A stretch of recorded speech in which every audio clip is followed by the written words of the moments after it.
si Jojo Mendres, nandun din ako sa event na yun. Na nagkataon kasi na imbitahan ako ng aking kaibigan, sinama ko doon. At nakita ko nga si Jojo Mendres. Live talaga siya, hindi siya lip-sync. Ang dami nga doon mga sikat na artista. Nandun naman sa harap na pinalakpakan talaga si Jojo Mendres.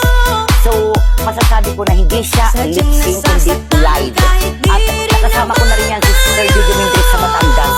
Ng isang event na kumanta rin siya doon.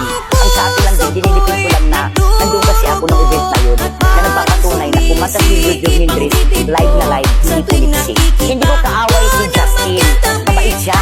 Nakasama ko na nga siya ng isang beses sa isang event. Hindi ko siya kaaway at tulis pa yun. Nakasama ko na siya ng isang event. Ang sa akin lang is, magano lang din ako papatunayan ko ng lip-sync. Bakit ba siya at bakit di na lang ako? Dito tayo ngayon sa aking living room.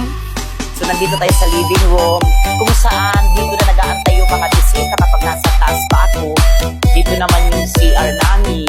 So dito naman tayo ngayon mga yun sa aking Actually, para po sa aking mga katulong, sa mga yaya, At na di nag-aalaga ko sa akin. alam bakit ba Yung CR nila.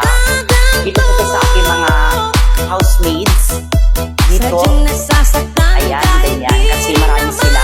I have 148 yayas and 300 drivers. So, ayun. At parang sumisikip ang bibig ko. So, andito ako ngayon sa Japan. Ay, nagkaroon ako. Kasi naghahanap ako ng isang very luxury restaurant. Kahit di naman tayong dalawa, eh lagi na lang pinagsiselosan siya. Bakit ba siya at bakit di na lang ako? So, naghanap-hanap ako. Marami akong hinanap na mga gifts. So, itong nagustuhan ko. At ang gift nila dito ay worth 700,000 pesos. Ayan, maghahanap pa tayo. Pupunta pa tayo doon. Parang hindi ko nagustuhan dito sa United States. Parang pupunta ako na pupunta tayo At na di ko Kuala alam Lumpur. bakit ba So mga idols, na napuntahan ko ng iba't ibang country. Nagpunta na ako ng London, America, Japan, lahat na. Wala akong iba't ibang magandang food. Kaya nagutom na ako sa kakalakad. So, syempre dito na lang ako. Tara na, mag-Jollibee na lang. At parang sumisikip ang bibig ko sa tuwing From head to the touch, a million bucks. There's nowhere near enough.